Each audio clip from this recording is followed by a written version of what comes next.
I'm here with Kevin Lee, chairman of Did It. I've known this guy over 20 years. He is like the godfather of SEO.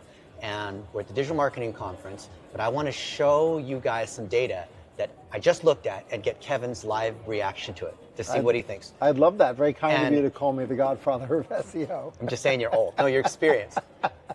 And Jack Went and Kevin just did a mini podcast about AI SEO and how the LLMs are looking for corroborating loops of evidence and how to rank and show up inside AI. And I want to show you some data from some of the crawling that we've seen on the AI bots coming to some of our sites and see what Kevin thinks about it. So let's go. That's awesome. Thanks. This is live data. All right, come on, come over here, Kevin. And I'm gonna, actually, Jack, come back here too. We're at the podcast booth here. So there's a bunch of these tools that, as you know, will be WordPress plugins or whatever and crawl your site. So you can see, and just in the last 3 days, these are the bots that have come, and I put this on Blitz Metrics, but I can put it on some high power. I didn't want to put it on any of the big sites that we have. But what do you think about this, that Claude bot and ChatGPT bot have been coming more often than even Google bot? And look, there's Apple bot and Amazon bot, and people are like, what do you make of this? Well, I mean, folks have been talking about Apple and Amazon getting more deeply into AI as well. And, the key to a great LLM is depth of data. Yeah. And we already knew in the SEO industry that Google has actually been selectively choosing not to crawl deeper into many sites. Yeah. And I think that actually becomes a disadvantage for them. They have a potential advantage because of the depth of their historical data. Yeah. But if deeply funded startups and deeply funded existing players like Amazon and Apple decide that they want to have a more robust data set than Google, they're going to crawl heavily and they're going to crawl deeply.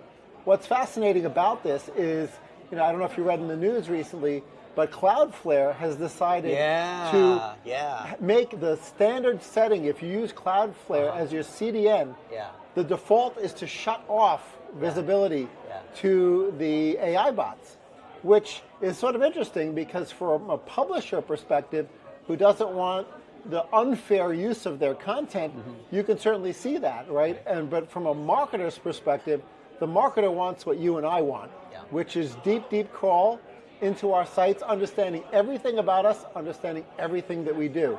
So seeing the data to illustrate just how deeply Claude and ChatGPT are crawling and how frequently they're crawling also means content freshness is going to matter, right?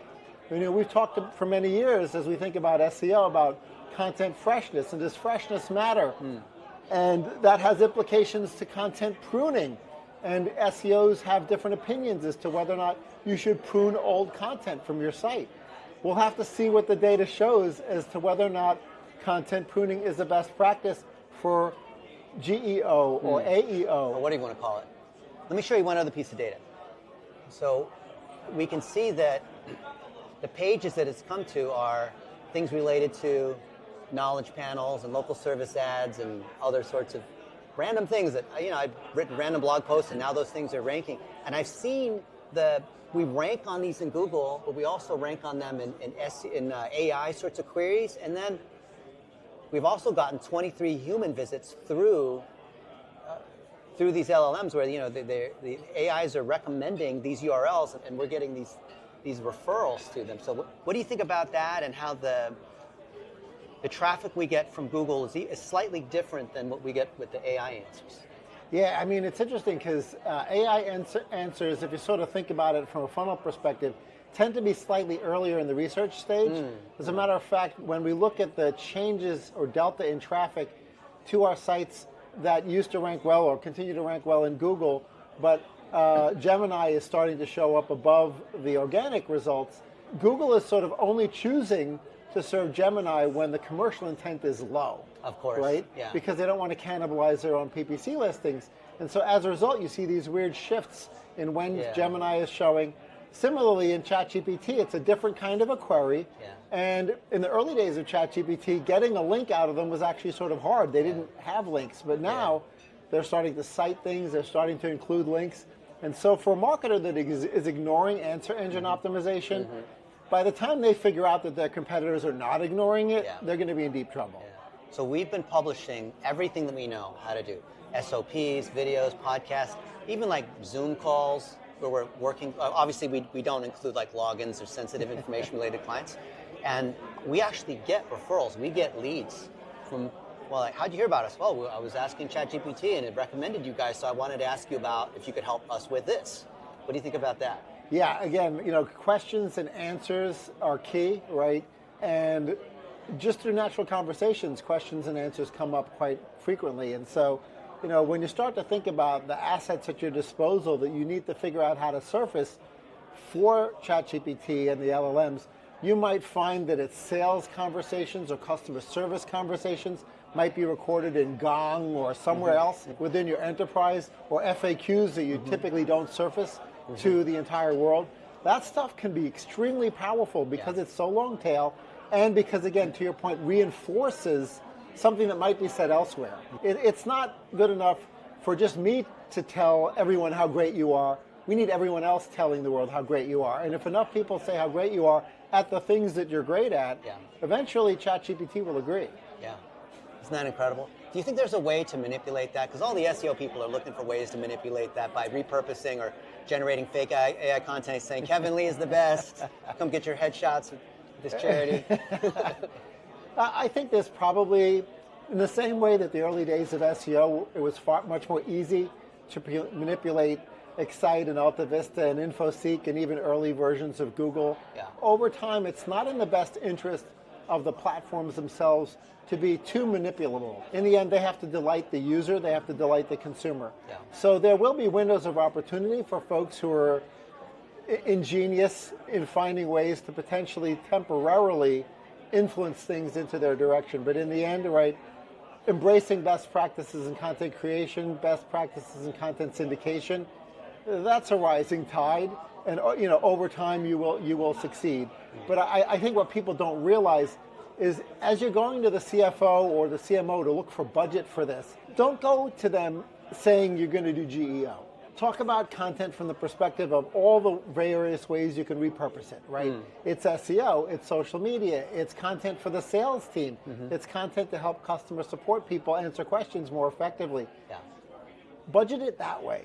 And then let the fact that you're going to increase your visibility in a chatbot be the gravy. And then later on, you can go tell your CFO, yeah, I knew this was also going to help in visibility in ChatGPT and Claude and Gemini.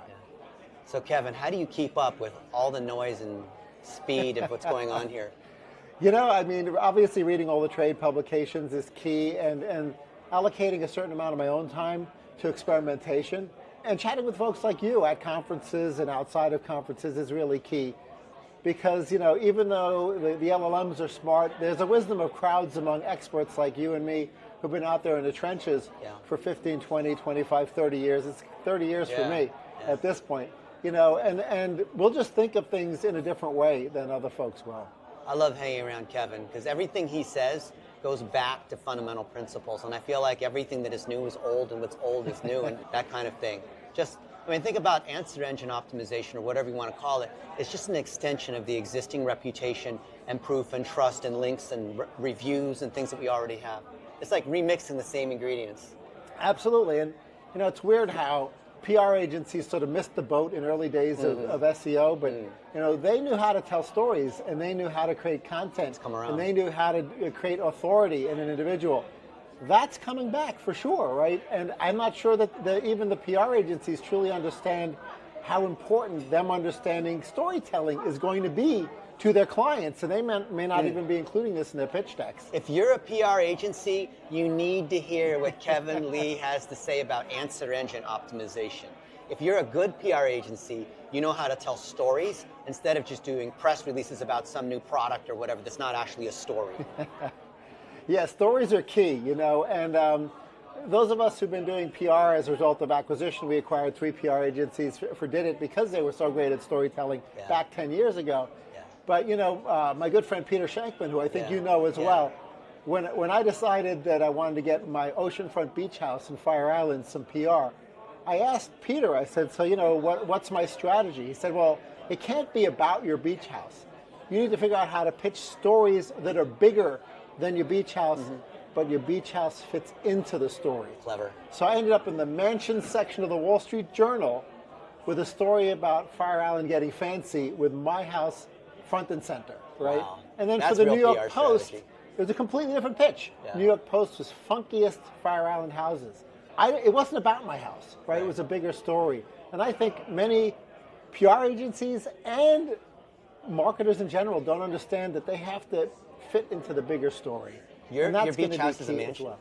It was essentially a mansion, yes. Wow. I sold it. I sold it to a fairly wealthy person who liked it even better than I did. Wow. It was sort of time to move on. Well, Kevin, such an honor to spend time Thank with you. you, Every Dennis. time I It's a see pleasure. you, wow. We'll see you again tomorrow. Absolutely. Kevin Lee of Did It.